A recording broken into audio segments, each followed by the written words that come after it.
अभी पिछले दिनों ललन टॉप के सौरभ द्विवेदी द्वारा एक डिबेट की गई, डज गॉड एग्जिस्ट के नाम से। उस डिबेट में बहुत सारे सवाल और जवाब रखे गए जावेद अख्तर साहब के सामने, और शमाइल नदवी साहब ने उनके जवाब दिए। लेकिन उस डिबेट के ख़त्म होने के बाद बहुत सारे ऐसे सवालात हैं जो आपके और मेरे जहन में अभी तक आ रहे हैं, लेकिन उनका जवाब नहीं मिल पा रहा है। ऐसे ही चंद सवाल मैं तैयार करके लाया हूँ अपने ख़ास साथी, मेरे दानिश्वर साथी हैं नदीम अख्तर साहब मवाना से। आप दानिश्वर हैं, फेसबुक पर बहुत अच्छे अच्छे आर्टिकल लिखते हैं, बहुत सारे अखबारों के लिए भी आपके कॉलम लिखे जाते हैं, बहुत सारी किताबों में आपने लिखा है। आपके पास भी लफ्ज़ों का एक ज़ख़ीरा है जिसको सही जगह और सही तरीके से इस्तेमाल करना बखूबी जानते हैं। तो आज हम नदीम अख्तर साहब के साथ कुछ उन सवालों पर चर्चा करेंगे जो उस डिबेट में या तो छूट गए या वो सवाल किए गए उनके जवाब नहीं मिले। जी नदीम अख्तर साहब, आपका लीगल एंड लीगल में पुरखुलूस इस्तकबाल है, आपका स्वागत है। शुक्रिया, बहुत बहुत बहुत शुक्रिया। ललन टॉप पर बहस देश और दुनिया ने देखी है, आपके भी क्रिटिक्स बहुत ज़्यादा, उसमें बहुत अच्छे अच्छे आपके आर्टिकल भी आए। एक आर्टिकल तो फेसबुक पर मैंने ही कॉपी किया जिसको 5 लाख से ज़्यादा लोग देख चुके हैं। तो इसलिए मैंने मुनासिब समझा कि कुछ सवाल जो मेरे जहन में हैं, लोग जहन में आ रहे हैं, सोशल मीडिया पर हम देख रहे हैं, क्यों ना उनके जवाब आपसे लिए जाएं। सबसे पहला सवाल जो मेरे जहन में आता है कि आज के माहौल में आखिर इस डिबेट की ज़रूरत क्या पेश आई, डज गॉड एग्जिस्ट, ये डिबेट करने की ज़रूरत क्या थी? देखिए, ये हर काम के लिए ये सवाल बना रहता है। जहाँ तक इस डिबेट का सवाल है, तो मैं ये समझता हूँ कि इस डिबेट की ज़रूरत खड़ी की अथीस्ट लोगों ने। सोशल मीडिया का प्लेटफॉर्म हो, कोई दूसरा स्टेज हो, उनके हमेशा इल्ज़ामात, सवालात वो झड़ी लगाए रखते हैं। कोई मौका हो, किसी तरह का माहौल हो, उनके एक ही तरह के सवालात रहते हैं। तो ये ज़रूरत महसूस होने लगी थी कि अब इन सवालों के जवाब दिए जाएं। और वो कहाँ से शुरुआत हुई ये तो मुझे नहीं पता, लेकिन बार ज़रूरत थी इसकी। हालांकि मैं फेवर नहीं कर रहा हूँ, बिल्कुल भी बायस नहीं हूँ, लेकिन ये आप खुद गौर करेंगे और सारी दुनिया गौर करेगी कि जो थीस्ट लोग हैं, जो आस्तिक लोग हैं, ठीक है वो अपनी फेथ के लिए आस्तिक होते हैं, लेकिन वो बहुत सारे सवालात खड़े नहीं करते हैं नास्तिक लोगों के लिए, और बहुत सारे इल्ज़ामात उनके नहीं होते हैं नास्तिक लोगों पे। इसकी शुरुआत हमेशा नास्तिक लोगों की तरफ से होती है। अच्छा, अगर नास्तिक लोगों की तरफ से होती है तो देश और दुनिया में बहुत सारे नास्तिक लोग हैं, फिर जावेद अख्तर साहब को ही क्यों चुना गया इस डिबेट के लिए? जावेद अख्तर साहब को चुना गया डिबेट को इंटरेस्टिंग बनाने के लिए। अच्छा, जावेद साहब एक प्रोमिनेंट फिगर हैं, शायर हैं, पहले से सारा हिंदुस्तान उन्हें जानता है, फिल्म इंडस्ट्री से जुड़े हुए हैं, नाम जावेद अख्तर है, उसके बाद नास्तिक। तो डिबेट को इंटरेस्टिंग भी तो बनाना था, उसके लिए जावेद अख्तर से बेहतर चेहरा हो नहीं सकता था कोई। चलिए ये एक पहलू हो गया। अब दूसरा जो सामने बैठा हुआ है मुफ्ती शुमाइल नदवी साहब, जिनको इस डिबेट से पहले कोई नहीं जानता था, उनको क्यों चुना गया, और वो भी बहैसियत मुसलमान? हिंदुस्तान जहाँ की मेजॉरिटी में 85% से ज़्यादा गैर मुस्लिम लोग हैं, बेशतर हिंदू लोग हैं, तो मुसलमान से ये क्यों तय कराया जा रहा था कि खुदा का वजूद है या नहीं? दूसरे मजहब के लोगों को क्यों नहीं बिठाया गया? नहीं, अगर दूसरे मजहब के लोगों को भी बिठाते तो बहस का रुख ही बदल जाता। फिर वहाँ पे एक नया इशू ये खड़ा हो सकता था कि किसका रिलीजन बेहतर, किसकी पूजा पद्धति बेहतर। तो सिर्फ उस हंगामे से बचने के लिए कि डिबेट दूसरी डायरेक्शन में न चली जाए, इसको सिर्फ यानी एक रिलीजन से बुलाया गया शमाइल नदवी साहब को। शमाइल नदवी साहब चूंकि पीएचडी कर रहे हैं, उनका फील्ड है इस तरह की डिबेट्स का, उनका नॉलेज है इस तरह की, इसलिए उनको बुला लिया गया। और अगर आइंदा कोई डिबेट इस तरह की होती है कि उसमें किसी दूसरे रिलीजन से किसी स्कॉलर को बुलाया जाता है, या अथीस्ट भी कोई दूसरे नाम वाला होता है, तो उसको कोई हर्ज नहीं है। ये तो एक शुरुआत हुई। चलिए, ये एक मिसमैच कंपैरिजन मैं अपनी नज़र से देख रहा हूँ। एक तरफ यंग मुफ्ती शुमाइल, दूसरी तरफ बहुत एक्सपीरियंस और शायर और लफ्ज़ों के जादूगर जिनको कहा जाता है जावेद अख्तर साहब। फिर भी लोगों का मानना यह है कि जावेद अख्तर साहब कहीं ना कहीं डिबेट में हल्के पड़ गए। ऐसी क्या चूक रही है उनकी तरफ से कि लोग ये मान रहे हैं कि जावेद अख्तर साहब कहीं हल्के पड़ गए हैं? देखिए, जो आम ख्याल है जिस पे लोगों ने फैसला किया कि जावेद साहब हल्के पड़े, वो तो सिर्फ एक बात है कि उन्होंने कहा कि मैं कंटिजेंट का माने नहीं जानता हूँ। तो आमतौर पर आदमी ये मान रहे हैं कि यही शायद एक वजह है जिससे लगता है कि लैंग्वेज का हर्डल हो सकता है कोई ऐसा? हाँ, बाकी अल्फाज को भी उन्होंने कहा कि मुझे डिफिकल्ट महसूस हो रहे हैं। इसके अलावा मेरी नज़र में कुछ बुनियादी चूक उन्होंने की है, उस तरफ बाकी लोगों का भी ध्यान गया होगा। जैसे उन्होंने एक मर्तबा ये कहा कि मेरी जिम्मेदारी नहीं है कि मैं साबित करूं कि गॉड एग्जिस्ट नहीं करता है। हाँ, ये एक बड़ी चूक रही है। ये बड़ी चूक रही है। टॉपिक से ही वो बिल्कुल फरार इख्तियार कर गए। टॉपिक ही ये था और वो वहां बैठ के कह रहे हैं कि मेरी जिम्मेदारी नहीं है, तो यू आर उन्हें सिटिंग उनके आने हियर का फॉर व्हाट। हाँ, उन्हें उनका आने का मकसद नहीं पता था। उन्हें आने का मकसद नहीं पता, उन्हें टॉपिक ही क्लियर नहीं था। अच्छा, एक बात बताइए, जावेद अख्तर नाम तो उनका मुसलमानों का नाम है, और वैसे भी बताया जाता है कि इनके कभी फोर फादर बहुत बड़े आलिम रहे हैं, उनकी लिखी हुई किताबें भी अभी अच्छे मदरसों में, बड़े मदरसों में पढ़ाई जाती हैं, और उसके बाद ये देखा कि जावेद अख्तर साहब नास्तिक हैं। तो आखिर क्या वजह है, लोग नास्तिकता की तरफ क्यों चले जाते हैं, क्यों नास्तिक हो जाते हैं? हाँ, ये बात सही है। जावेद अख्तर साहब जो है, जहाँ तक मुझे इल्म है कि अल्लामा फजल खैराबादी के ग्रेट ग्रैंडसन है, और वो एक फ्रीडम फाइटर थे, एक बहुत बड़े ऑथर थे, थिंकर थे, और उनकी जनरेशन्स में एक नास्तिक का हो जाना ताज्जुब की बात तो है जी। लेकिन मैं ये समझता हूँ, जो मैंने भी एक्सपीरियंस किया, जो मेरे ऑब्जर्वेशंस हैं सोसाइटी में, कि नास्तिकता की वजह कभी भी रिलीजियस नहीं होती। अच्छा। हाँ, नास्तिकता के जो रीजंस हैं, यानी अथीज्म के जो रीजंस हैं, वो हमेशा या तो पर्सनल होते हैं या सोशल और एनवायरमेंटल होते हैं। अच्छा। पर्सनल इन द सेंस कि कोई आदमी मनपसंद लड़की से शादी करना चाहता था और रिलीजन ने रोक दिया, उसको लगा रिलीजन एक हर्डल है। दूसरे ये कि वो कोई ऐसा कारोबार करना चाहता था कि रिलीजन उसको अलाउ नहीं करता है, तो उसको लगता है कि कारोबार करने में भी रिलीजन हर्डल बन रहा है। इसके अलावा एक बहुत बड़ी तादाद ऐसी है जो रिलीजन के नाम पर जो पाखंड होता है, जो सुपरस्टिशियसनेस है, वो सभी धर्मों में वो सभी धर्मों में है। उसको देख के लोग धर्म से बदजन हो जाते हैं, रिलीजन से बदजन हो जाते हैं। बदजन मतलब ये कि वो डिसएग्री करने लगते हैं और फिर पूरी तरीके से वो डिनायल मोड पर आ जाते हैं। ये बड़ी तादाद है इस तरह की। एक वजह ये भी होती है कि बाज़ लोग सोशल इंस्टीट्यूशंस हैं, उनमें कोई करप्शन देख लिया, कोई बड़ी सोशल फिगर, कोई बड़ी रिलीजियस फिगर है, रिलीजियस पर्सनालिटी। आपकी बातों से लग रहा है कि लोग बहक जाते हैं।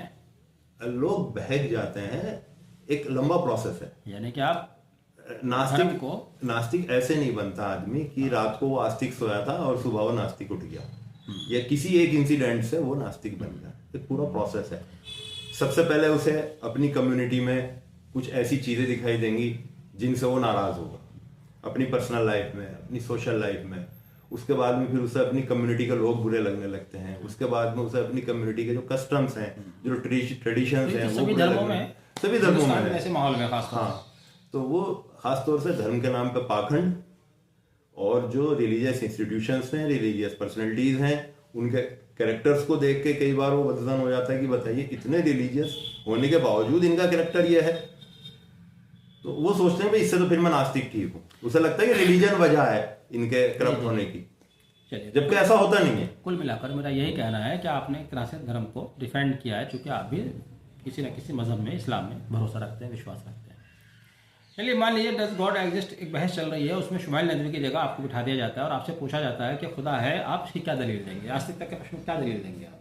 देखिए, मैं एक बहुत छोटा सा आदमी, मेरे तो आस्तिक होने की एक बहुत छोटी सी वजह वो ये कि पहले एक शेर सुनिए आप। हमारे वालिद साहब अक्सर मुझे एक शेर सुनाया करते थे, ये कौन है तदबीर व अमल के दरमियाँ हायल, आदमी सोचे है क्या, करता है क्या, होता है क्या।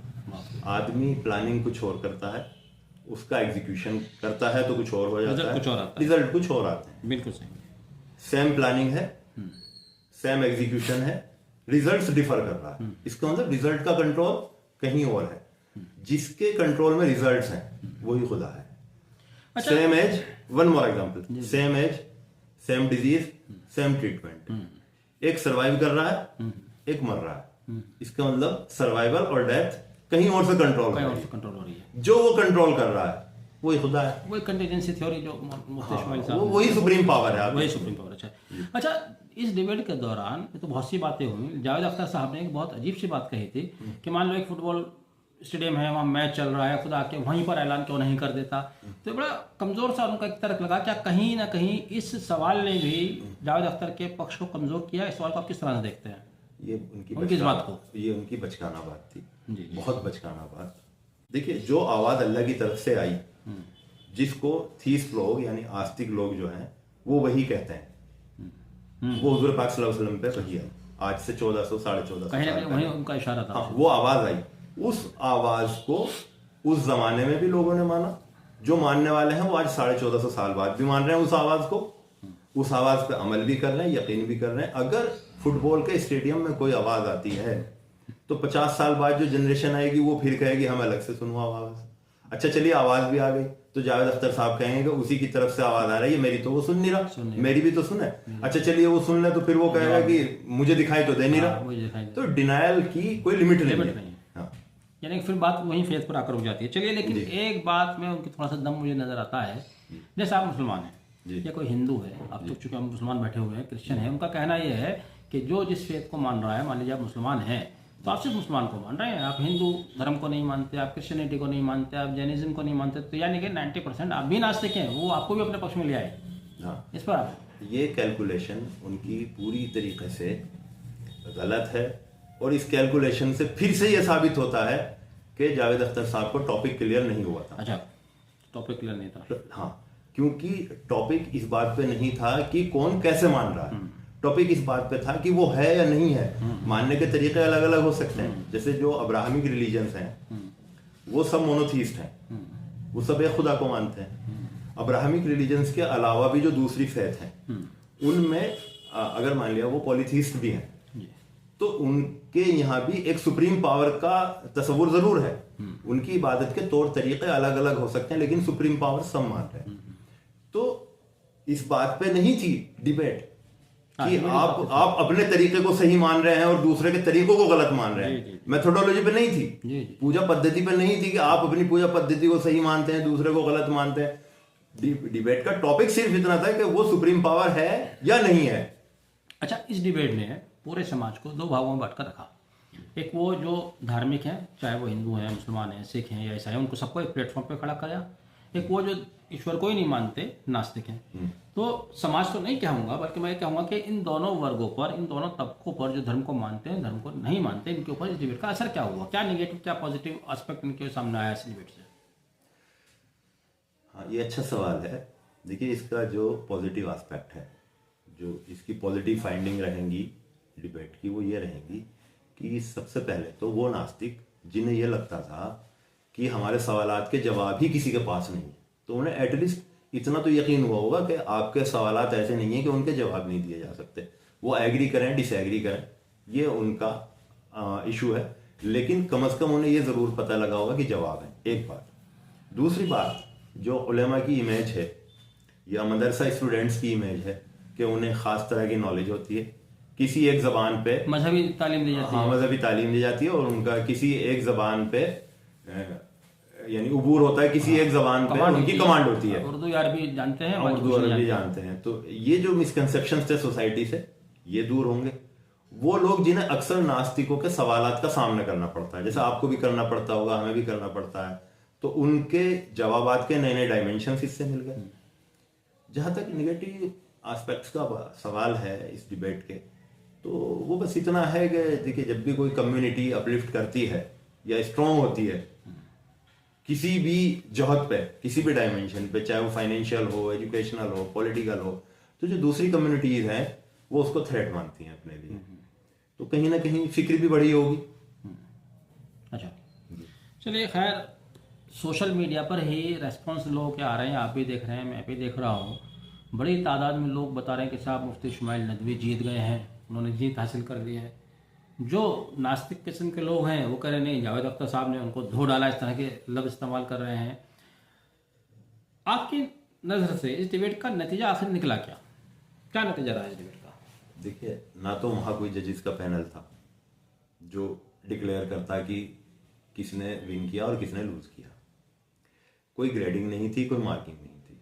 हमारी और आपकी भी इतनी हैसियत नहीं है कि हम इस डिबेट का रिजल्ट डिक्लेयर करें, करना भी नहीं चाहिए, क्योंकि एक एक्सटेंट पे जाके तो इसके रिजल्ट को डिक्लेयर किया जा सकता था अगर उन दोनों में से कोई भी एक किसी दूसरे के ओपिनियन से फुल्ली एग्री कर जाता, तब तो माना जा सकता था। हाँ, लेकिन यह है कि एक तो ये डिबेट में जो कंपटीशन था वो फुल्ली मिसमैच्ड था। शमाइल नदवी साहब एक नौजवान आदमी, नौजवान है, फॉरेन में वो इसी फील्ड में स्टडी कर रहे हैं, लेटेस्ट एजुकेशन ले रहे हैं, लेटेस्ट एजुकेशन ले रहे हैं। उनकी एनर्जी का लेवल बहुत ज़्यादा था। बहुत। जावेद अख्तर साहब की एनर्जी का लेवल बहुत डाउन था। उस डिबेट में और ज़्यादा डाउन नज़र आया। फिर जावेद अख्तर की जो एकेडमिक एजुकेशन होगी वो हुई होगी कभी किसी ज़माने में, उसके बाद में तो वो बस शायरी के फील्ड में आ गए। इसके अलावा एक बात ये भी है कि जावेद अख्तर साहब के जो सवालात इस डिबेट में थे उनमें कोई सवाल नया नहीं था। वही सारे सवालात जो वो बाकी शोज में उठाते रहे हैं। डिप्थीरिया का सवाल, गजा में बच्चों के मरने का सवाल, वो डे टू डे लाइफ में इंटरफियर करता है, फिर लोग दुआएं क्यों करते हैं। तो जिस इंसान के सवालात पहले से पता हो तो उसके लॉजिक्स, उसकी नॉलेज, उसका कॉन्फिडेंस, वो सब पहले से पता हो तो उसके जवाब देने की तैयारी तो पहले से की जा सकती है। अच्छा, यही वजह रही जो आप कह रहे हैं। जब डिबेट शुरू हुई थी तो शुरुआत में ही मुफ्ती शुमाइल साहब ने जावेद अख्तर साहब के ऊपर पाबंदी लगा दी थी कि आप ये बात नहीं करेंगे, ये नहीं करेंगे, ये नहीं करेंगे। और फिर देखा ये गया कि जावेद अख्तर साहब के पास बात करने के लिए वही थी। तो इसका मतलब जो आप बात कर रहे हैं कहीं ना कहीं वो बात सही है कि मुफ्ती शुमाइल को अंदाजा था कि जावेद अख्तर साहब किस तरह की बात करने जा रहे हैं। वो असल में है क्या कि मुफ्ती शुमाइल नदवी चाहते थे कि बात भटके नहीं, बात इधर उधर न चली जाए, बात हमारे टॉपिक पर रहे, बनी रहे। दूसरे शुमाइल नदवी ये भी नहीं चाहते थे, जैसे कि पूरी डिबेट में आपने देखा भी, कि बात कुरान पे आए, हदीस पे आए, मैं कुरान से और हदीस से साबित करूं, क्योंकि उसे तो नास्तिक बिल्कुल मानेगा ही नहीं। बात साबित करनी थी कहीं ना कहीं लॉजिक से, फिलॉसफी से, और जितना साइंस को एक्सेप्ट करते हैं शुमाइल नदवी उतने साइंस से। अच्छा, तो फिर उसी सवाल पर, आखिरी सवाल पर मैं लौट कर आ रहा हूँ कि हिंदुस्तान में जहाँ मुख्तलिफ मज़हब और मुख्तलिफ मतों के मानने वाले लोग रहते हैं, तो एक मुसलमान ये कैसे तय करेगा कि खुदा का वजूद है या नहीं। तो क्या इस डिबेट को आगे एक्सटेंड करते हुए दूसरे मज़हब के लोगों को अगर नहीं बुलाया था तो आगे बुलाया जाना चाहिए, डिबेट आगे भी होनी चाहिए? एग्जैक्टली, कोई हर्ज नहीं है। बस ये है कि जो दोनों उसके पार्टिसिपेंट्स हों उस डिबेट के, बहुत टॉलरेंट हों, बहुत सिविलाइज्ड हों और हाईली एजुकेटेड हों। चल खैर, ठीक है, आपने हमसे बात की, बहुत अच्छा लगा। और मैं उम्मीद करता हूँ बहुत सारे सवाल, ये इस तरह के सवाल हैं जो आम लोगों के जहन में है, उनका जवाब लोगों को मिला होगा। आगे फिर हम आपसे बात करते रहेंगे। हमसे बात करने के लिए बहुत बहुत शुक्रिया। जी जरूर, मैं जिस